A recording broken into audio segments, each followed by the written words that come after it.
Оны еш нәрседе тоқтата алмас еді. Өткен оқиғаларды саралай келе ұлымның маған деген шексіз сенімі таңқаларлық нәтиже бергендігін ұқтым.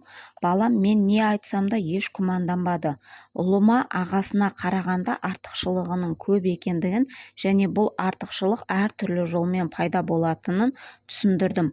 Мысалы, мектептегі мұғалімдер оның құлағы жоқ екенін байқаған соң, оған ерекше көңіл бөліп, айрықша мейіріммен қарайтын болады дедім. Шындығында да солай болды. Сонымен қатар мен оған газет сата алатын жасқа жеткен кезде, бұл кезде оның ағасы газет сатып нәпақа тауып жүрген еді. Ағасымен салыстырғанда артықшылықтарға ие болатынын айттым. Себебі жұрт оның құлағының жоғына қарамастан еңбегін адал атқарып, ісін тыңғылықты тындырғанына қарап, қарымтасына көп ақша береді деген ойда болдым. Баламның жасы 7-ге келген кезде жасап жатқан істеріміздің жемісін көре бастадық. Алайда бірнеше ай бойы ол газет сатуға құлшынғанымен анасы рұқсат бермеді. Ақыры балам барлығын өзі істемекші болды. Бір күні түстен кейін үйде жалғыз өзі үй қызметкерлерімен қалған кезде ас үйдің терезесі арқылы сыртқа шығып, өз ойын іске асыра бастаған. Ол көрші етікшіден 6 цент қарызға алып, оған бірнеше газет сатып алған. Сосын қолындағы газеттерді қайта сатып, кешке дейін бұл ісін жалғастыра берген. Соңында бар ақшаны есептеп, етікшіден алған ақшаны қайтарған кезде оның қолында 42 цент таза пайда қалған еді. Кешке үйге қайтып оралғанымызда қолына 42 центін қысып ұстаған күйде қалың ұйқыға кеткен баламызды көрдік. Әйелім ұлымның түйілген жұдырығын ақырын ғана ашып, тиындарды алған соң көз жасына ерік берді. Құдайға тәуба. Әйелім ұлының алғашқы жеңісін қуанып, көз жасына ие бола алмады. Мен болсам керісінше күлкімді тыя алмадым. Себебі баланың санасына өзіне деген сенімді ұялата білуімнің арқасында осы жетістікке жеткенімді білдім. Бұл қуаныштан туған күлкі еді. Жұбайым бұл оқиғадан құлағы жоқ, кішкентай бала ессіздікке барып, өмірін қауіпке тігу арқылы ғана ақша тапты деп баға берді. Ал мен болсам батыл, мақсаты айқын, өзіне деген сенімі жоғары, кішкентай кәсіпкер баланың тірлігі ретінде қабылдадым. Ол өз бетімен іс бастап жеңіске жете білді. Бұл еңбекке қатты сүйсіндім. Өйткені ол өзінің тапқырлығын дәлелдеді. Ал бұл қасиет онымен өмір бойы бірге болмақ. Кішкентай саңырау баланың естуі. Ұстаздары жанына келіп айғайлап сөйлегенде ғана еститін кішкентай саңырау бала осылайша жоғары сыныпты да колледжді де тамамдады. Ол саңырауларға арналған арнайы мектепке де барған жоқ. Біз оған мылқаулардың ым-ишара тілін де үйретпедік. Мектеп басшылығымен қызу таласқа түссек те, біз оның көппен бірге өмір сүріп қатардағы балалармен араласуы керек деген шешімімізден таймадық. Ол жоғары сыныптарда оқып жүрген кезде электрлік есту құрылғысын қолданып көруге тырысты, бірақ онысынан ештеңе шықпады. Колледждегі сабағының соңғы аптасында оның өмірін мүлдем өзге арнаға бұрған маңызды жайт орын алды. Оған саңырауларға арналған жаңа құрылғыны тағып көруді ұсынды. Бұған дейін құрылғылардың пайдасы болмағандықтан, балам бұл құрылғыны сынап көруге аса құлық таныта қоймады. Асықпай, менсінбеген қалыпта құрылғыны тағып, батареясын қосқан сәтте оның өміріндегі ең үлкен арманы шындыққа айналды. Өмірінде алғаш рет ол барлық адам сияқты еш қиындықсыз ести алды. Осы есту құрылғысының арқасында әлемнің өзгеріп шыға келгеніне қуанғаны соншалық, ол сол мезетте телефон тұтқасын жұлып алып, анасының үнін анық есту үшін телефонға жармасты. Осылайша өмірінде алғаш рет басқа адамдармен жұрт қатарлы әңгіме дүкен құрды. Сұхбаттасқан жандар айқайламаса да, оларды мінсіз ести алды. Шынында да ол үшін өзгерген жаңа әлемнің есігі айқара ашылған еді. Оның ұмтылысы өз жемісін бере бастады. Бірақ жеңіске толық жеттік деп қуануға әлі ерте еді. Бұл бала болашақта өз бойындағы шектеуді соған сай келетін пайдалыға айналдырудың нақты әрі іс жүзінде іске асырылуы мүмкін жолын табуы керек болатын. Саңырау бала өзгелерге қол ұшын созды. Жеткен жетістігінің маңызын әлі де жете түсіне қоймаған ұлым жаңа ашылған дауыстар әлемінің әсерінен шықпастан-ақ сол есту құрылғысын жасаған компанияға өз басынан кешкен оқиғасын баяндап хат жазып жібереді. Хат компания басшыларының қызығушылығын тудырып, олар ұлымды Нью-Йоркке шақырды.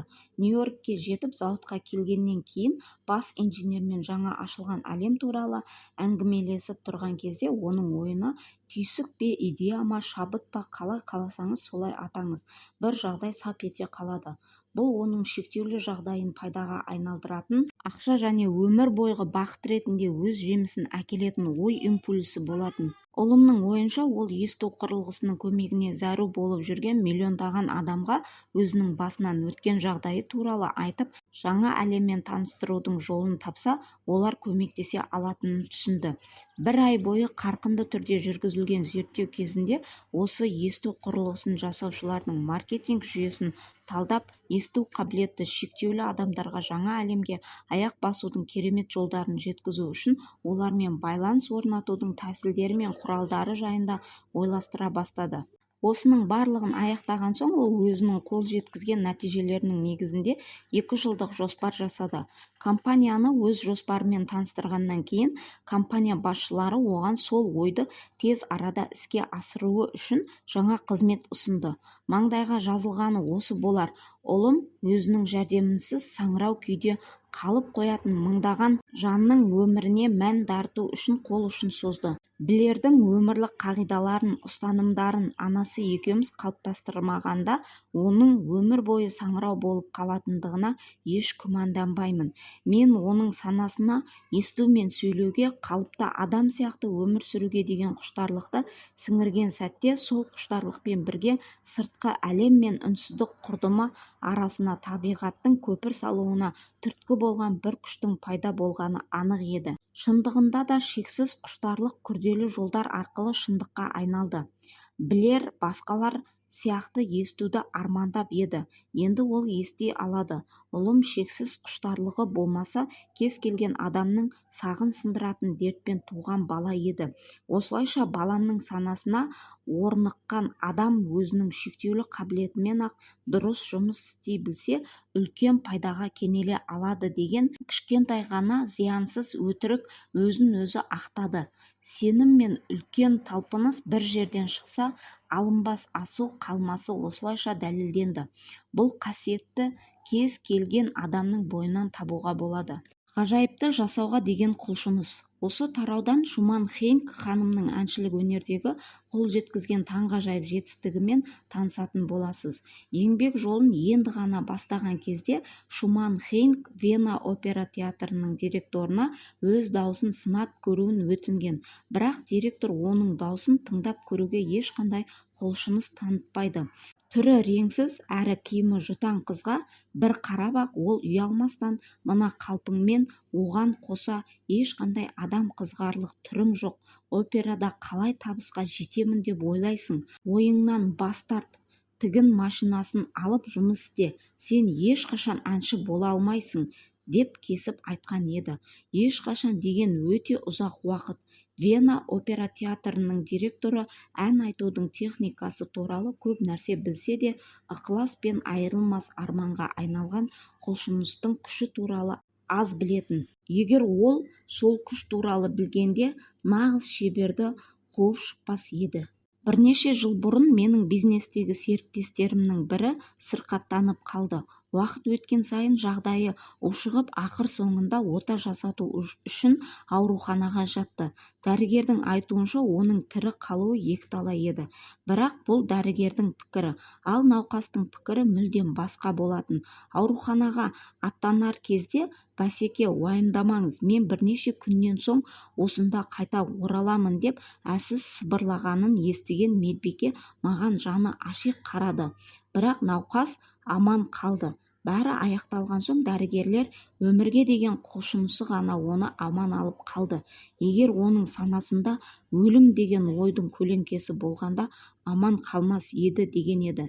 Мен сенімге негізделген құштарлықтың қуатына сенемін. Себебі бұл күштің нәтижесін көрдім. Ол күштің қарапайым адамды байлық пен билікке жеткізгеніне куә болдым. Аталмыш күштің 100 рет жеңілген адамды қайта жеңіс тұғырына көтере алатынын көрдім. Табиғат құлақсыз жаратқан ұлымның дұрыс, бақытты әрі табысты өмір кешкеніне куә болдым. Құштарлықтың осындай ғаламат күшін қалай қолдануға болады? Бұл сұраққа кітаптың осы және келесі бөлімдерінде жауап таба аласыз. Сөйтіп, табиғаттың ашылмай жүрген ғаламат әрі ұлы ой зауыты қағидасы мүмкін емес деген сөзбен жеңіліс деген ұғымды қабылдамайтындығына көз жеткізетін боласыз.